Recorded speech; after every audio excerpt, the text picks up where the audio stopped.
Hello everyone, welcome to Civil Staff Teaching Exam and welcome to the most awaited video of HP PGT Commission biology के previous year question के session में। बहुत से students ने जो है वो क्वेरी भी दी है और मैंने कमेंट्स भी पढ़े थे जिसके अंदर मेंशन किया गया था कि पीजीटी के प्रीवियस ईयर क्वेश्चंस को करवाया जाए। So here it is the previous year question paper of your biology, जिसके अंदर हम कुछ क्वेश्चंस जो हैं डिस्कस करेंगे जो आपके प्रीवियस ईयर क्वेश्चन में आए हैं। अब आपको क्या देखना है कि जितनी भी हमने जैसे पहले सेशंस जो हमने लिए हैं या जितनी भी चीज़ें हुई हैं वो आपकी यहाँ से क्लैरिफाई होती है या नहीं है। एंड इस चीज से हमें ये पता चलेगा कि जो लेवल है क्वेश्चन पेपर का वो कैसा है।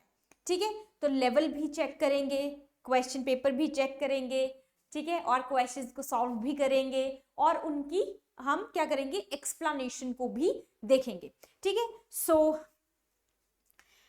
छोटी सी इंफॉर्मेशन जो कि आपका पीजीटी का कोर्स है, it has been started from your 20th of November 2023 और आपके टीजीटी के जो आपके बैचेस हैं they are starting from 27th of November 2023। तो जिन्होंने एनरोल कर लिया है, welcome to the class and welcome to the family. And जिन्होंने एनरोल नहीं किया है वो जल्दी से एनरोल कर लीजिए क्योंकि आपके लिए बेनिफिशियरी है और आपको जो है यहाँ पर कंप्लीट इन्फॉर्मेशन या डिटेल्ड इन्फॉर्मेशन, जैसे कि हम आपको पता है सेशन के अंदर भी वी ऑलवेज ट्राई कि आपको हर एक क्वेश्चन की एक्सप्लेनेशन मिले, तो आपको वहां पर डिटेल्ड इन्फॉर्मेशन मटेरियल आपको मिलेगा, सब each and everything has been provided. तो आपको कुछ भी करने की जरूरत नहीं है, आपको सिर्फ एनरोल करना है and you have to attend the class. कोई भी डाउट हो, कोई भी क्वेरी हो, you can comment in the comment box, जैसे कि हर बार वो चीज चलती है। तो आपका टीजीटी जो है it is for your non medical, medical, arts and commerce sessions and your जो पीजीटी ऑनलाइन कोर्स है it is for Hindi, chemistry, history, English, biology, political science, physics and maths. आप चाहें तो दिए गए नंबर पे कॉल कर सकते हैं। So here it is the number, यहाँ पर आप इस नंबर पे कॉल कर लीजिए, आपको सारी की सारी इंफॉर्मेशन मिल जाएगी। नंबर हैज बीन डिस्प्लेड, तो you can take a screenshot और you can note it down. ठीक है, और यहाँ पर इस नंबर पर कॉल करके आप जितनी भी आपकी क्वेरीज है related to the exam you can ask. Okay, so let's start. So ये आपका पीवाईक्यूज है। Cholesterol is not the precursor in the synthesis of, यानी कि इसके अंदर पूछा गया है कि जो कोलेस्ट्रॉल है वो किसका प्रिकर्सर नहीं है। अब आप एक चीज देखो, जो प्रिकर्सर का मतलब है कि कोलेस्ट्रॉल जो है इनमें से चार ऑप्शंस के अंदर किसी एक की सिंथेसिस नहीं करता है। वैसे तो एक बार में ही इसका आंसर पता लग जाता है कि इसके अंदर हम किसकी बात कर रहे हैं। स्टिल अगर आप चाहते हैं कि आपको लगता है कि अच्छा नहीं पता लग रहा फॉर एग्जाम्पल, तो आपके स्टीरॉयड हार्मोन्स जो है आपके, ये हार्मोन्स है, बाइल एसिड्स है, विटामिन डी है, फ्लूइड मोज़ैक मॉडल भी हम पढ़ते हैं। फ्लूइड मोज़ैक मॉडल के अंदर भी ये चीजें मेंशन होती हैं कि वहां पर जो आपके लिपिड्स होते हैं या कोई भी चीज होती है या स्टीरॉयड हार्मोन्स होते हैं, how they are synthesised. So they are synthesised from the cholesterol, पहली चीज। ठीक है, बाइल एसिड्स यानी कि बाइल जूसेस की बात की जा रही है, तो बिलीरुबिन एंड बिलीवर्डिन जो होते हैं वो आपके, मैंने पहले भी कहा था कि they are the by products. ठीक है, बाय प्रोडक्ट्स होते हैं और they are also synthesised into the liver. तो कोलेस्ट्रॉल जो है बाइल एसिड्स की सिंथेसिस करता है into the liver. Vitamin D आपका फिर कोलेस्ट्रॉल की हेल्प से होता है, बट एड्रेनलिन जो आपका एक हार्मोन है वो कोलेस्ट्रॉल से नहीं होता है, एड्रेनल ग्लैंड से है। तो कोलेस्ट्रॉल जो है वो एक प्रिकर्सर की तरह एक्ट करता है आपका in the synthesis of steroid hormones, bile acids and vitamin D, जबकि जो आपका एड्रेनलिन है it is not synthesised from cholesterol. तो ये कहां से डराइव होता है, अमाइनो एसिड टायरोसिन। तो ये एड्रेनलिन जो है it has been derived from tyrosine, तो ये टायरोसिन से डेवलप्ड है और ये अमाइनो एसिड्स के अंदर आपकी क्या है, अमाइनो एसिड से ये इंट्रोड्यूस होता है आपका, या सिंथेसाइज होता है एक सीरीज ऑफ बायोकेमिकल रिएक्शंस जिसके अंदर आपके एंजाइम्स जो होते हैं वो इन्वॉल्व होते हैं, जैसे कि PNMT that is phenyl ethanol और अमाइन, उसके साथ एन मिथाइल ट्रांसफरेज, तो जिसके पीछे भी एज लगा होता है दैट इज योर एंजाइम। और ये कहां पर होता है आपका, इन दी एड्रेनल मेड्यूला। ठीक है जी, तो ये क्या है आपका, एड्रेनल ग्लैंड से एड्रेनलिन बना है, बट वहां पर अमाइनो एसिड्स क्या यूज हो रहे हैं आपके, टायरोसिन हो रहे हैं। सो ये है दूसरा मेथड। वैसे अगर आप इसको जनरली देखते हैं तो एड्रेनालिन आपको पता है हार्मोन है, इमरजेंसी हार्मोन है, ऐसा कुछ, तो ये आपका वहां पर नहीं होता, तो आप यूजुअली भी आप इसको आंसर कर सकते थे। It is not a very tough question but a moderate kind of question. Next, ammonia is the main nitrogenous excretory material is. तो हमने जैसे एक्सक्रीटरी सिस्टम किया है, ठीक है, तो उसके अंदर हम मेंशन करते हैं वहां पर अमोनिया जो है वो मेन नाइट्रोजिनस एक्सक्रीटरी मटेरियल है। कहां पर? तो अमोनोटैलिक जो आपके या अमोनियोटैलिक जो आपके ऑर्गेनिजम्स होते हैं उनका वो कहां पर होते हैं, या अमोनिया किसके अंदर मेन नाइट्रोजिनस एक्सक्रीटरी मटेरियल है? एम्फीबियंस, टर्टल्स, टैडपोल्स या reptiles. Correct answer of this question is a, that is amphibians. तो एम्फीबियंस के अंदर जो मेन नाइट्रोजिनस कंपाउंड होता है दैट इज योर एम्फीबियंस। अब आप मुझे कमेंट करके बताएंगे, क्योंकि आप लोग भी तैयारी कर रहे हैं, आप मुझे कमेंट करके बताइए कि ये तीनों जो आपके rest of the elements, rest of the organisms हैं, इनके अंदर किस तरह का एक्सक्रीटरी सिस्टम जो होता है वो प्रेजेंट होता है, ये आप मुझे बताएंगे कमेंट करके, सो दैट कि आपकी भी रिवीजन हो। और अगर नहीं पता लगेगा तो कहीं जाके पढ़ोगे, और कहीं जाके अगर पढ़ोगे तो फिर इसका एग्जाम्पल पता चल जाएगा, इसके साथ 4 और पॉइंट्स आपको क्लियर हो जाएंगे। ठीक है, तो मेरा मेन पर्पस आपको कमेंट करने का रीजन ये भी है कि आप अगर जाएंगे इस चीज को पढ़ेंगे, ठीक है, तो आपको क्या होगा कि आपके पास 4 बातें और पढ़ने को मिलेगी, आपको पता चलेगा वहां पर, अच्छा ये भी है, ये भी है। वो पॉइंट्स जब आप खुद पढ़ेंगे तो आपको हमेशा याद रहते हैं। ठीक है, मैं तो कमेंट में बता ही दूंगी, ठीक है, डोंट वरी। तो ऐसा नहीं है, मैं भी बता दूंगी, बट आपको क्या करना है, आपको ये तीनों के तीनों बताने हैं कि ये किस आपके जो इनके अंदर जो मेन एक्सक्रीटरी सिस्टम होता है, सॉरी मेन एक्सक्रीटरी मटेरियल होता है वो कौन सा होता है। The retrieval of data from bioinformatics source. अगर मैं रिट्रीव करूं डाटा बायो इन्फॉर्मेटिक्स सोर्स से तो उसको क्या कहा जाता है। ठीक है, तो रिट्रीविंग ऑफ डाटा अगर हमको करना पड़े तो हम कहां से करेंगे? तो इसके अंदर आपको जो ऑप्शंस दिए गए हैं वो आपको दिए गए हैं सर्फिंग, डाटा कलेक्शन या डेटा कलेक्शन, डेटा माइनिंग और गूगल सर्चिंग।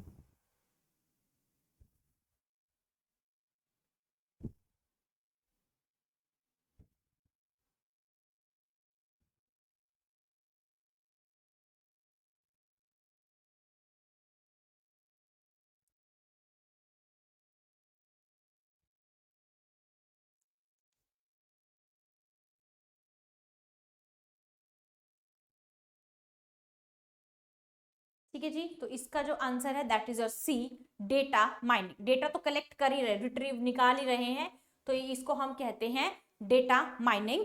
तो इसके अंदर आप किसी भी एक, और ये डेटा माइनिंग जो है ये प्रोसेस इन्वॉल्व करता है एक्सट्रैक्ट करना, एनालाइज करना। पहले चीजों को निकालते हैं, फिर डाटा जो रिट्रीव किया उसको लेते हैं, फिर उसको एनालाइज करते हैं, उसके बाद उसको इंटरप्रेट करते हैं बायोलॉजिकल डेटा को to uncover the patterns, correlations and other valuable information. So the correct answer of this question is data mining, और ये हम बायोइन्फॉर्मेटिक्स में करते हैं। तो बायोइन्फॉर्मेटिक्स आपका टॉपिक है एक, ठीक है, तो ये जनरल टॉपिक है आपका bioinformatics. Ribozymes function as genetic material, RNA, enzyme या बोथ बी एंड सी। देखो, राइबो है यानी राइबोज है प्लस जाइम है, यानी कि एंजाइम की तरह काम कर रहा है। तो राइबोज और ये दोनों चीजें जो हैं वो किसकी तरह फंक्शन करते हैं? देखो, सबसे बहुत जो आपके क्वेश्चन पेपर है ये पीजीटी का क्वेश्चन पेपर है,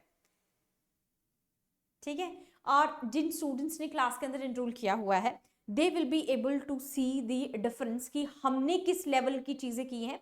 ठीक है, we have done the very high level, बहुत एडवांस लेवल की चीजें we are doing in the course, तो आपको वो दिख जाएगा। अब यहाँ पर ये क्वेश्चन का लेवल देख लो, तो इस तरह के क्वेश्चंस अगर आपको आते हैं, ठीक है, फॉर एग्जाम्पल अभी लेवल जो होता है ऑब्वियसली वो ईयर बाय ईयर इंक्रीज करता है, आई अग्री, बट आप ये देखिए कि आपको चीजें किस बेस पर आती है। ये जो क्वेश्चन है ये पूछा गया है सिर्फ राइबोजाइम के ऊपर।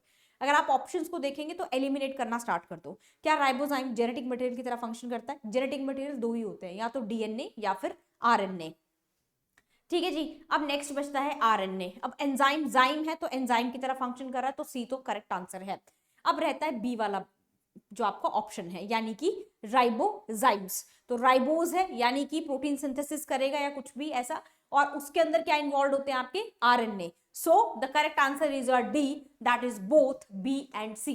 तो ये आरएनए की तरह फंक्शन भी करेगा, क्योंकि वो आरएनए के मॉलिक्यूल्स हैं जो कैटलाइज करते हैं स्पेसिफिक बायोकेमिकल रिएक्शन को, राइबोसोम्स की तरह एग्जिबिट करते हैं एंजाइमेटिक एक्टिविटी और जेनेटिक इंफॉर्मेशन भी कुछ केसेस में, सर्टेन केसेस के अंदर। So the correct answer is your B and C. तो ये बन गया आपका correct answer. Next question, which of the following is not associated with the genetic engineering.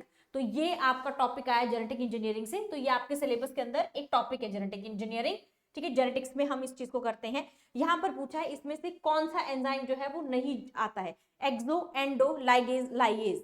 तो जेनेटिक इंजीनियरिंग की अगर आपको डेफिनेशन पता है तो आपको ये क्वेश्चन फिर से इजी लगेगा।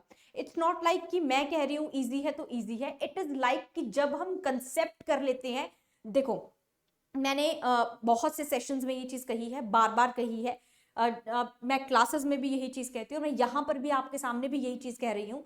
जो क्वेश्चन पेपर होता है वो हमेशा कंसेप्चुअल होता है, आपके कंसेप्ट्स क्लियर हैं, उसकी डेफिनेशन क्लियर है, उसकी एप्लीकेशंस अगर आपको क्लियर है तो आपको सारी चीजें वहीं से क्लियर है। अब अगर आप इस क्वेश्चन को देखो तो इस कंसेप्ट के साथ साथ आपको इसके अंदर डेफिनेशन भी देखने को मिलेगी, जैसे कि जेनेटिक इंजीनियरिंग। अब आपको genetic engineering it's like a hint, और अगर आपको जेनेटिक इंजीनियरिंग की डेफिनेशन पता है कि वो बेसिकली हम उसमें करते क्या है, तो आपको यहाँ एंजाइम का पता चल जाएगा। और दूसरा मेथड क्या है, अगर आपको एंजाइम्स की नॉलेज है जो कि हम एंजाइमोलॉजी के अंदर करते हैं, तो आपको यहां से पता चल जाएगा कि कौन सा एंजाइम जो है यहाँ पर क्या एक्टिविटी करता है। जैसे एक्सो और एंडोन्यूक्लियसेस जो होते हैं, they are your restriction endonucleases enzymes. तो ये रेस्ट्रिक्शन एंजाइम्स हैं जो कि कटिंग के लिए यूज किए जाते हैं, they are very essential into the genetic engineering. Ligase जो होता है it is for the joining in the genetic engineering, hence the correct answer is your D, that is lyase। see, it is that much simple। और अगर किसी को ये question tough लग रहे हैं तो इट मींस कि आपका जो कंसेप्ट है वो इतने अच्छे से क्लियर नहीं है, आपको पहले कंसेप्ट अच्छे से क्लियर करना पड़ेगा, उसके बाद it will be easy for you people, ठीक है जी। सो लाइएज जो होता है it is not typically associated with genetic engineering, क्योंकि जो जेनेटिक इंजीनियरिंग होता है, जो जेनेटिक इंजीनियरिंग होती है उसके अंदर बेसिकली क्या है आपका, लाइक डीएनए, उसकी मैनिपुलेशन, एंजाइम जैसे कि exonuclease, endonuclease, ligases commonly utilise किए जाते हैं वेरियस पर्पसेस के लिए, कटिंग, जॉइनिंग एंड मॉडिफिकेशन के लिए। लाइज जो होता है वो बेसिकली ब्रेक डाउन के लिए यूज होता है। लाइज कहाँ यूज होता है, केमिकल बॉन्ड्स के लिए, लेकिन ये डायरेक्टली इन्वॉल्व नहीं होता है। लाइज जो है वो ब्रेकिंग के लिए यूज होता है, but not in the case of directly use नहीं किया जाता है। बाकी के बाकी सारी जितने भी एंजाइम्स है they are actually used in the process of manipulation of DNA processes. So the correct answer is a D, that is lyase। Next question, removal of the keystone predator। अगर keystone predator को एक community से निकाल दिया जाए, keystone species का आपको पता होना चाहिए कि कीस्टोन स्पीशीज क्या होती है। पहले कीस्टोन का मतलब क्या है, ठीक है। तो कीस्टोन प्रीडेटर और प्रे वाली यहाँ पे situation, it is from your ecology department, sorry ecology, yes ecology department, मतलब इकोलॉजी से क्वेश्चन है समहाउ रिलेटेड, तो और एनवायरमेंट से। ये कह रहा है कि अगर हम keystone predator, main predator, keystone predator जो है, अगर हम उसको कम्युनिटी से निकाल देते हैं तो वो उससे क्या होगा, तो उससे जी डोमिनेशन, देखो ऑप्शन दे गए हैं, ऑल्टरनेट दूसरा जो प्रीडेटर होगा वो डोमिनेट हो जाएगा, जनरली डिक्लाइन आ जाएगी स्पीशीज की डाइवर्सिटी में, इंक्रीज हो जाएगी प्रे पॉपुलेशन, या डिक्रीज हो जाएगी प्राइमरी प्रोडक्टिविटी। तो प्रीडेटर कीस्टोन प्रीडेटर है। अब अगर आपको कीस्टोन प्रीडेटर का मतलब पता है तो ये क्वेश्चन इजी हो जाएगा। मैं इसीलिए कहती हूँ कंसेप्ट्स पे ज्यादा ध्यान, hence the answer is C, that is increase in the prey population density. देखो दो ही चीजें होती हैं, एक तो होता है प्रीडेटर और एक होता है प्रे। प्रीडेटर वो जो शिकार करता है, प्रे वो जो प्रीडेटर का शिकार बनता है, जो विक्टिम होता है, ठीक है जी। तो इसके अंदर जो रिमूवल होती है आपकी, अगर आपने प्रीडेटर को रिमूव कर दिया तो ऑब्वियसली प्रे को किसी चीज का खतरा नहीं रहेगा कम्युनिटी के अंदर, और इसकी पॉपुलेशन डेंसिटी जो होती है वो बढ़ना स्टार्ट हो जाती है। कीस्टोन प्रीडेटर्स जो होते हैं वो कंट्रोल करते हैं पॉपुलेशन साइज को उनके prey species of the prey species. तो कीस्टोन प्रीडेटर्स क्या होते हैं, वो होते हैं वो स्पीशीज या वो ऑर्गेनिजम्स या वो प्रीडेटर्स जो आपके पॉपुलेशन को कंट्रोल करते हैं in their of their pray species. तो जब वो रिमूव होते हैं तो प्रे की पॉपुलेशन सिग्निफिकेंटली इंक्रीज हो जाएगी, इकोसिस्टम में इम्बैलेंस आ जाएगा, स्पीशीज को अफेक्ट करेगा इंटरेक्शन को, और potentially causing changes in the community structure and dynamics. So it's like your environment का topic and it is more towards the basic understanding. Which is the first immunoglobulin produced in primary response to antigen? तो ये हम करते हैं immunity के अंदर। तो सबसे पहली इम्यूनोग्लोबुलिन जो प्राइमरी रिस्पॉन्स की तरह यूज होती है टू एंटीजन। एंटीजन क्या है आपका? फॉरेन एलिमेंट है। अगर वो आ जाता है तो पहली इम्यूनोग्लोबुलिन, पहली एंटीबॉडी जो रिस्पॉन्ड करेगी एंटीजन के लिए, वो कौन सी होगी? IgG, E, A या M? Correct answer is your D, that is IgM। तो ये पहली आपकी क्या है? IgM एंटीबॉडी है जो इनिशियल टाइप ऑफ एंटीबॉडीज है जो इम्यून सिस्टम जनरेट करता है नए एंटीजन के अगेंस्ट, और ये पहले ही प्रोड्यूस्ड होती है इम्यून रिस्पॉन्सेज के अंदर और क्रूशियल रोल प्ले करती है body defence against the pathogens. तो ये सिंपल वन है। IgG, E और A ये कहाँ पर यूज होती है? मतलब इनका अपना जो है डिफरेंट यूज है। जैसे कि एक जो होती है वो आपकी, जो आपको मदर से मिलती है, वो कौन सी होती है? वो मुझे जरूर कमेंट करके बताना। एक और क्वेश्चन है, जो मदर से मिलती है वो कौन सी एंटीबॉडी है, वो भी बताना। वो भी ऐसा क्वेश्चन भी आ जाता है आपको, ठीक है। Next question, which hormone is used for early pregnancy diagnosis? And this question is from your reproduction, ठीक है जी। ये रिप्रोडक्शन से आपको क्वेश्चन पूछा गया है। अर्ली प्रेगनेंसी को अगर डिटेक्ट करना है या डायग्नोज करना है तो कौन से हार्मोन को यूज किया जाता है, यानी कि टेस्टिंग में कौन से हार्मोन को यूज किया करके आप ये पता लगा सकते हैं कि फीमेल की बॉडी में there is the early pregnancy. Luteinising hormone, oxytocin, progesterone या HCG? ऑक्सीटोसिन तो आपका क्या है, कब रिलीज होता है वो आपको पता होना चाहिए, ड्यूरिंग द डिलीवरी। प्रोजेस्टेरॉन जो है और LH है, ये कब यूज होते हैं आपके?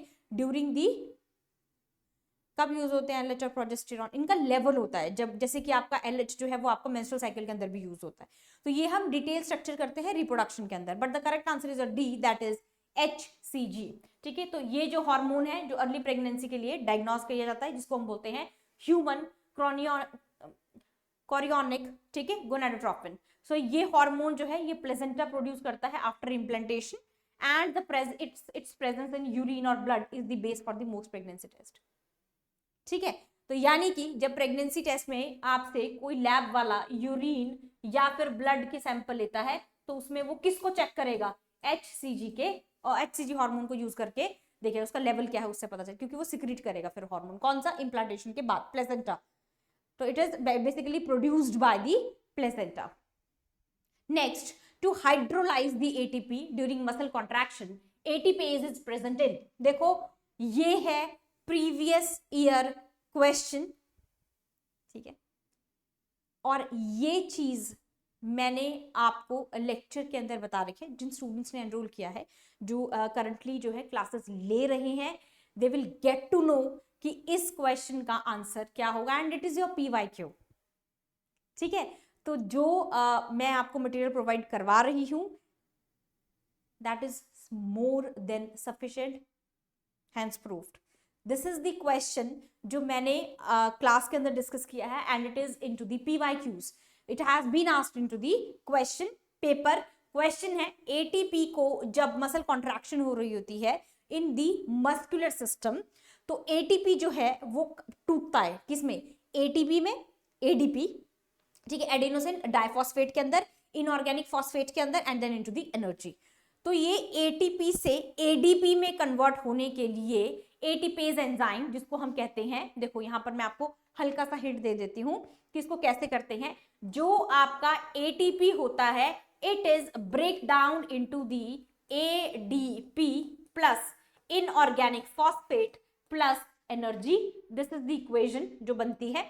ATP से ADP में कन्वर्ट होने के लिए जो एंजाइम यूज होता है उसको कंप्लीट हम कहते हैं मायोसिन ATPase, और ये मैंने क्लास के अंदर बता रखा है, इसलिए मैं आपको यहां पर बता रही हूं। इस लेवल का मस्कुलर सिस्टम आपको करना है, क्योंकि मस्कुलर सिस्टम से क्वेश्चन आया, क्वेश्चन का लेवल देख लो, it is into the masters level, ठीक है। अब ये जो मायोसिन ATPase है ये ब्रेक डाउन करता है आपके किसके? ADP, इनऑर्गेनिक फॉस्फेट और इसके अंदर, ठीक है जी। अगर ATP को वापस ATP में भी तो बनना पड़ेगा ना, तो जब ये ADP वापस ATP में कन्वर्ट होता है फॉस्फोराइलेशन के प्रोसेस के थ्रू, तो मैं आपको एक्स्ट्रा इंफॉर्मेशन दे रही हूं, दिस इज फॉस्फोराइलेटेड। तो ये फॉस्फोराइलेट होता है या फॉस्फोराइलेशन प्रोसेस होता है, वो बाद में एडीपी जो है वो एटीपी के अंदर कन्वर्ट हो जाता है। प्लस यहाँ पर जो एंजाइम यूज होता है that is your क्रेटाइन kinase. So this is the enzyme जो आपके एडीपी से एटीपी में कन्वर्ट होने में हेल्प करता है। This could be again the most expected question now. अगर आपको मस्कुलर सिस्टम से एक क्वेश्चन आया कि एटीपी को तोड़ते कैसे हैं, तो ये क्वेश्चन भी आ सकता है कि आप मस्कुलर सिस्टम के अंदर एटीपी को बनाते कैसे हैं फ्रॉम एडीपी। कौन सा एंजाइम यूज होता है? क्रेटाइन काइनेज। तो अभी जो मैंने आपको यहाँ पर समझाया है, इससे आपको एक चीज तो समझ आई कि मायोसिन का है तो ये active site of actin filament नहीं है। टेल, नेक, हेड, मायोसिन के दो ही पार्ट होते हैं। This myosin has only two parts, head and tail. Head और टेल होता है, इसलिए नेक रीजन भी नहीं होगा। हेड और टेल, अब अगर हम इसको और ज्यादा देखें तो अब बचा आपके पास हेड और tail. The correct answer is your A, that is head of myosin. तो मायोसिन ऐसे होता है, इसके हेड पे जो होता है this is your ATP molecule which is break down into the ADP, inorganic phosphate plus energy. ठीक है जी, तो ये आपका वो है क्वेश्चन है। Next question, zona pellucida is a non cellular layer. ये आपकी ओवरी के अंदर है zona pellucida. This question is from the reproductive system. ठीक है, ये एक नॉन सेलुलर लेयर होती है, किसके बीच में? उलेमा कोरोना के बीच में, ग्रैन्युलोसा एंड थीका के बीच में, ऊप्लाज्म, न्यूक्लियोसोल, थीका एंड जर्मिनल लेयर। तो ये किसके बीच में होती है, ये आपको देखना है। Correct answer is your A, that is Ulema and corona. ठीक है, तो ये आपकी क्या होती है, इनके बीच में आपके प्रेजेंट। तो उलेमा किसको कहते हैं? Plasma membrane of the oocyte and the corona radiata, जो कि लेयर है सेल्स की जो सराउंड करती है आपके oocyte को। तो बीच में is called as the zona pellucida. तो ये आप करेंगे रिप्रोडक्टिव सिस्टम के अंदर। ओजोनोस्फीयर जो है एक कंपोनेंट है किसका? ट्रोपोस्फीयर का, स्ट्रेटोस्फीयर का, मेसोस्फीयर का या थर्मोस्फीयर का? ये आपका एनवायरमेंट का पार्ट भी है, ये आपका ज्योग्राफी का पार्ट भी है, ये आपका जीएस का पार्ट भी है और ये आपका बायोलॉजी का पार्ट भी है। तो जो आपका ओजोन लेयर, ओजोनोस्फीयर है, it is the part of your stratosphere. So it's a general information जो आप वहां पर कैप्चर करते हैं। सो इसका आंसर जो यही है। और ये लेयर जो होती है इट इज हाईली कॉन्सेंट्रेटेड, और इसके अंदर हाईली कॉन्सेंट्रेशन होती है ओजोन मॉलिक्यूल्स की, जो हेल्प करते हैं absorb the majority of the sun's harmful radiation, जिनको हम यूवी रेडिएशन कहते हैं। ठीक है, तो ये एक्सेसिव यूवी को अर्थ के ऊपर नहीं आने देते हैं। Which hormone is not secreted by ovary? Ovary इसमें से कौन सा हार्मोन सिक्रेट नहीं करती है? अगर आप इसको ध्यान से देखोगे आपको समझ, एस्ट्रोजन, रिलैक्सिन, प्रोजेस्टेरॉन या एफएसएच यानी कि फॉलिकल स्टिमुलेटिंग हार्मोन। ओवरी कौन सा हार्मोन सिक्रेट नहीं करती है? अगेन आपका रिप्रोडक्टिव सिस्टम से क्वेश्चन है and the correct answer is your FSH यानी कि फॉलिकल और फॉलिक्यूलर स्टिम्युलेटिंग हार्मोन। ये जो होता है आपका, ये डायरेक्टली सिक्रेट नहीं होता है। एफएसएच जो है वो पिट्यूटरी ग्लैंड सिक्रेट करता है इनडायरेक्टली, और एस्ट्रोजन, प्रोजेस्टेरॉन बाकी जो है they are directly produced by the ovaries. तो ये again from the reproductive system and hormones are very important. Zygote क्या है? टोटिपोटेंट है, प्लूरिपोटेंट है, मल्टीपोटेंट है या यूनिपोटेंट है? ये इसकी बेसिकली पूछा गया है कि जाइगोट जो है उसकी क्या, आपका उसका नेचर कैसा है, क्या वो आगे जो है वो प्रोड्यूस कर सकता है चीजें? जाइगोट जो है इट इज टोटिपोटेंट। ठीक है, तो क्योंकि इसकी टोटिपोटेंट का मतलब क्या होता है? It has the ability to differentiate into all the types of cell necessary, जो एक एंटायर ऑर्गेनिज्म बनाने में हेल्प करता है। So this is called as your totipotency. तो जाइगोट टोटिपोटेंट है, डायरेक्ट है and it is the easiest one. कौन सी जो विटामिन है उसके पास मैक्सिमम एंटीऑक्सीडेंट प्रॉपर्टी होती है? सो ये जो ये हम करेंगे विटामिन, और हमने आपने आप यूजुअली आप कहां पर करोगे? आप करोगे इसको विटामिन बायोमॉलिक्यूल्स के अंदर। वहां पर हम एक एक चीज को और एक एक मॉलिक्यूल को बहुत डिटेल में विद इट्स स्ट्रक्चर और मैकेनिज्म जो प्रॉपर होती है, जो जो इसके लिए एसेंशियल चीजें होंगी वो सारी हम इस चीज के अंदर डिस्कस करेंगे। तो कौन सी ऐसी विटामिन है जिसकी एंटीऑक्सीडेंट प्रॉपर्टी है? And the correct answer is C, that is vitamin C. ठीक है, तो विटामिन सी जो है वो सिग्निफिकेंट एंटीऑक्सीडेंट प्रॉपर्टी कंटेन करता है, क्योंकि ये क्या करता है? स्कैवेंजर किसका करता है? फ्री रेडिकल्स का इन द बॉडी, और वो हेल्प करता है to protect it from the oxidative stress से। सो ये आपकी विटामिन की प्रॉपर्टी है। Which type of cleavage occurs in poultry egg? अगर आप इस क्वेश्चन पेपर को ध्यान से देखोगे, ठीक है, तो ये आपका जो क्वेश्चन है ये आपको पार्ट्स में मिलेगा। ठीक है, तो अभी जो है हम एक पार्ट डिस्कस कर रहे हैं, फर्स्ट पार्ट डिस्कस कर रहे हैं। इसके अंदर अगर आप इसको ध्यान से देखेंगे तो आप मैक्सिमम क्वेश्चन आपके किसके आए हैं, maximum questions are from your reproductive system. तो ये जो क्वेश्चन है आपका वो भी रिप्रोडक्टिव सिस्टम से पूछा गया है, किस तरीके की क्लीवेज जो होती है वो आपको पोल्ट्री एग्स के अंदर देखने को मिलती है, and the correct answer is your meroblastic. ठीक है, कौन सी स्मॉलेस्ट बोन है मैमल्स के अंदर, तो इसमें कुछ सोचने की जरूरत नहीं है, it is a very direct kind of question, and the answer is your D, that is stapes. तो ईयर के अंदर होती है ये आपकी, तो ये it is also known as stirrup bone, क्योंकि इसकी शेप की वजह से। Colour differentiation is due to, colour जो हमको दिखता है ये आई से स्ट्रक्चर, कलर्स जो है डिफरेंट डिफरेंट कलर्स आपको किसकी वजह से दिखते हैं, फिर से वेरी इजी क्वेश्चन, तो इसमें कोई एक्सप्लेनेशन आई डोंट थिंक कि आपको इसमें भी एक्सप्लेनेशन की जरूरत है, क्योंकि बहुत ही बेसिक और 10th लेवल का, यानी कि आपके सिंपल 11th+2 लेवल का क्वेश्चन है, and the answer is a B, that is cones. Cones are responsible होते हैं ना कलर के लिए, रॉड्स किसके लिए होते हैं। Next question, which type of pollution causes jaundice. अब जॉन्डिस जो होता है ना वो आपका लीवर की वजह से होता है, ठीक है, लीवर की वजह से होता है जॉन्डिस। लीवर में आपके बाइल जो सिक्रीट होते हैं, एयर से नहीं हो सकता, हीट से नहीं हो सकता, only and only water pollution. तो अगर आप कंटामिनेटेड वाटर का इंटेक करेंगे तो उससे आपको प्रॉब्लम हो जाएगी। नेक्स्ट क्वेश्चन, किस तरह का प्लांट जो है यील्ड करता है reserpine used in the treatment of hypertension. Blood pressure की बात कर रहे हैं, तो ब्लड प्रेशर को अगर ट्रीट करना है तो उसके लिए कौन से प्लांट के यूज किए थे, and it is from your plant kingdom, थोड़ा सा प्लांट से आया है, and the correct answer is your rauwolfia. ठीक है, तो क्वेश्चन का लेवल देखो और क्वेश्चन की एप्लीकेशंस। तो मैं सिर्फ इतना बता रही हूँ कि जो पीजीटी के अंदर आपके क्वेश्चंस आए हैं, देखो अब ये प्लांट्स डाइवर्सिटी से आया, and it is from your, कहां से आया है, एप्लीकेशन से आया है।